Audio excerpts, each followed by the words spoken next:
started in Dallas. And that path began with an absolutely charming, kind, and bright young man who set the tone for the next chapter of Stephen's life. And so without further ado, I'd like to welcome Mr. Lee Garrison.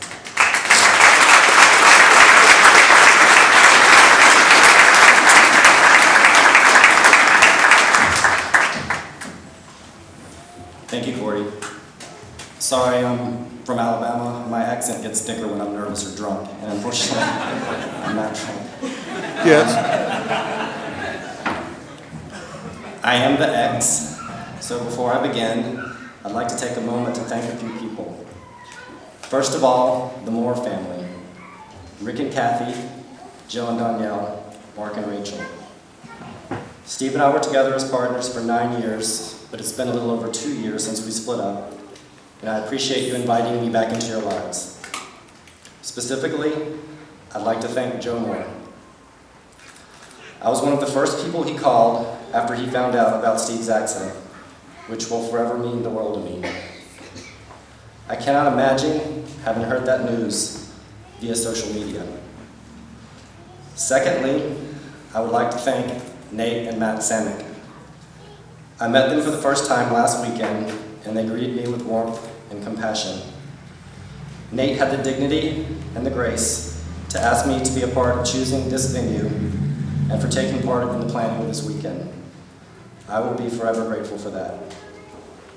Lastly, the overwhelming response of friends and family has helped me cope more than anything with this unbelievable tragedy. I'd especially like to thank Cordy Lash, who dropped everything he was doing and came and stayed with me this last week, cleaning my house, cooking dinner, and helping tremendously with the details of this service. I met Stephen Moore over Labor Day weekend in 2002 in New Orleans. Some of you out there know that as Southern Decadence Weekend. I was living in Dallas and he was in South Bend, Indiana. He was 23 at the time, and I might have told him I was 28. I could get away with that back in the day. I was really 34. I thought that was going to be it, but Steve clearly had a different plan. This was my first of many examples of the perseverance of Stephen Moore. Unbeknownst to me, he had gotten my email from a friend of mine, and I had a message waiting for me when I got home. There was no texting back then. He kept telling me we were going to end up together, but I initially just laughed it off. Well, after a year after our initial meeting, I agreed to meet him here in Chicago, his favorite city, for the weekend. It went quite well. And 6 months later, he moved to Dallas, and we were together for 9 years. I loved him dearly, but one of the things I noticed about Stephen early on, at the ripe young age of 24, was that he was not one of the most polished people I had ever met. Frankly, his grammar was atrocious, and he cussed like a sailor. Taking trips to the Moore house could be a little overwhelming at times for a Southern gentleman like me. In Steve's defense, I had a mother who was an English teacher who happens to be here in the audience with my father, so I didn't have the option of speaking incorrectly. However, even at 24, he had accomplished way more than most people, which was a theme throughout his life.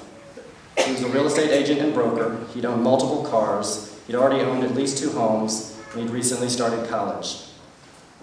I saw tremendous potential despite the roughness around the edges. I can remember telling him that I wanted to talk to him about something, and I didn't want him to take what I was saying as being patronizing or condescending. We sat down, and I told him that I saw him as a leader one day, and I wanted to do everything I could to facilitate that potential.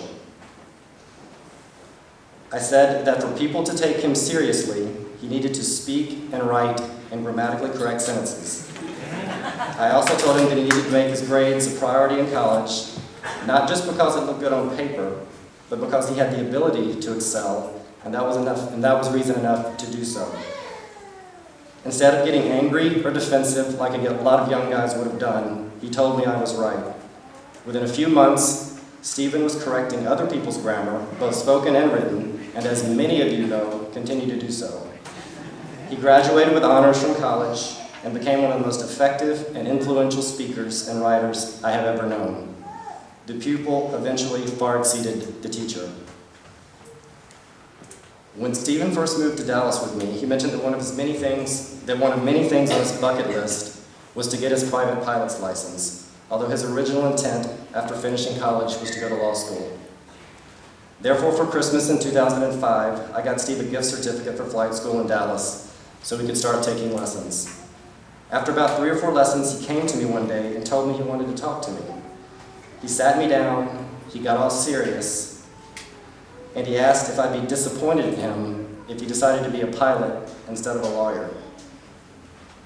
Well, given that I'm a doctor, I was never really thrilled about the law school idea anyway.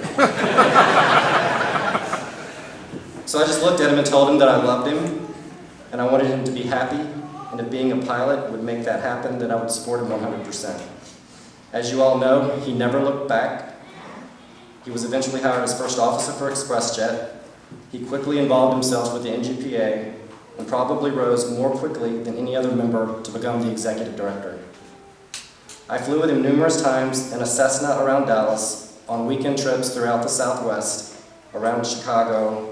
We hopped across Canada, Greenland, and Iceland, and he served as a pilot once for both my family and me while on his job at ExpressJet. I will never forget those flights. Flying became his passion, and I will be forever grateful that I was able to be a part of that. Stephen Moore kept my life interesting for 9 years. He infused a room with energy and filled it with his spirit when he entered it, and he brought our home to life, both in Chicago and in Dallas.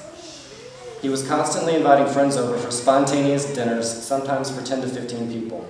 While in Dallas, he was also trying to build his flight hours, so invariably on weekends, after a long work week for me, he'd inform me at the doorstep that we were flying to Austin or Hot Springs or wherever. He constantly challenged me to go beyond my comfort zone.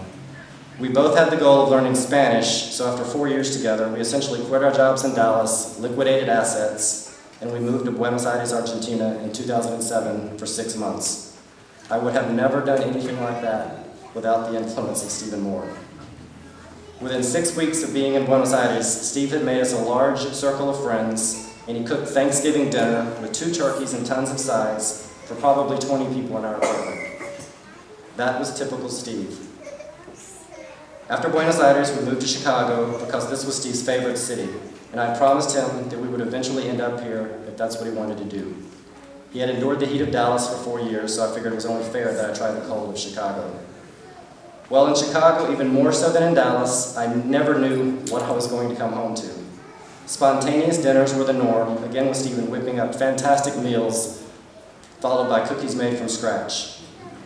The front steps were a gathering place that epitomized diversity, inclusion, and just plain fun. My living room was constantly filled with 20-somethings and trannies watching old DVDs of past drag pageants. I once came home one night after a long day at work to find Steve and half the cast of the Baton Show Lounge on my back porch cutting up and hanging out. Anyway, these are just a few of the examples of the many entertaining times, and I will treasure the memory of each and every one of them.